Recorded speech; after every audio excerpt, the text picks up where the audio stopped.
Hello and welcome to Diabetes Connections in the News. I'm Stacey Sims, and these are the top diabetes stories and headlines of the past 7 days. As always, I'm going to link up my sources in the Facebook comments where we are live. We're also live on YouTube and in the show notes at diabetes-connections.com when this airs as a podcast. In the News is brought to you by Real Good Foods. Find their breakfast line, all their great products in your local grocery store, Target, or Costco. Our top story this week: lucky mice, but will it work in people? Israeli scientists say they have a one-time implant that brings blood glucose into non-diabetic range. The implant is healthy tissue grown in a lab. The glucose dropped by an average of 26%, stayed there the 4 months of the study. The engineered cells absorbed sugar, improved glucose levels, and also improved absorption in other muscle cells. Long way to go before this is tried in people. Sports and kids with type 1 can be a tough balance, especially on multiple daily injections. A new study called the CAR2-DIAB trial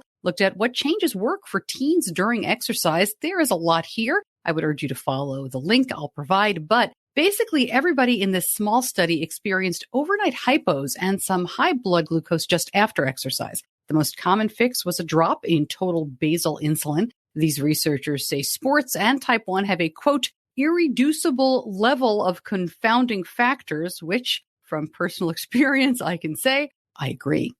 Big new study about Medtronic's 780G pump available in Europe and in front of the US FDA right now. This looked at 3,200 kids age 15 and younger. Time in range, 74% overall. Overnight, 82%. The 780G uses the Guardian Sensor 3 as part of a hybrid closed-loop system where you still bolus for meals. Overall, these kids saw a 12% bump up in time in range, which is a better boost than Medtronic's first hybrid closed-loop system, the 670G. Good write-up about adults with type 1, which make up more than half of all new cases of type 1 diabetes. This summary in the ADA publication Diabetes Care shows that there are big differences between adult and childhood onset, many of which aren't understood. This also points out that misdiagnosis occurs in nearly 40% of adults with new type 1 diabetes, and that risk of error increases with age. New app to retrofit a regular old blood glucose meter and make it a bit more high-tech.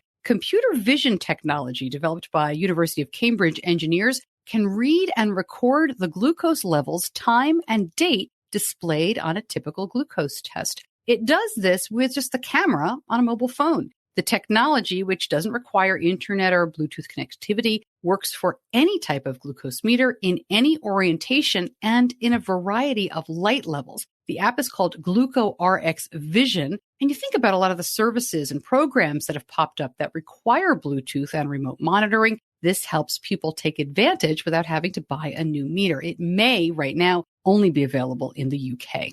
Tidepool gets a boost for its Period project from Amazon. The Tidepool Period project is trying to address the unmet needs of people with diabetes who menstruate, and this funding from Amazon Web Services will go to supporting prototype concepts and user interface designs at Tidepool. There is not a lot of data on diabetes and periods, despite the fact that we all pretty much know anecdotally there's a lot that's going on in terms of glucose levels and hormones. Kudos to Tidepool for gathering this info for future research. More to come, including diabetes in the World Series. But first, I want to tell you about one of our great sponsors who helps make Diabetes Connections possible, and that is Real Good Foods, where the mission is be real good. They make nutritious foods, grain-free, high in protein, never added sugar, and from real ingredients. We really like their breakfast line. I've told you this, Benny rarely eats the waffles or breakfast sandwiches for breakfast. Usually it's like late at night or when he gets home from school. Sometimes it's dinner. I'm not above admitting that. And you can buy Real Good Foods online or find a store near you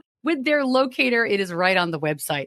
I will put a link in the Facebook comments and, as always, at diabetes-connections.com. Back to the news, and it is sports news. As of this taping, the Atlanta Braves have won Game 1 of the World Series with Adam Duvall getting a 2-run home run. We've highlighted Duvall here before. He was diagnosed with type 1 at age 23. And you've probably seen a lot of posts on social media of him taking the time to meet with families during the season, signing autographs, taking photos with his pump. It's really good stuff. And finally, just as the newest Apple Watch was released without blood glucose monitoring, the rumors are already swirling about the next version of the watch.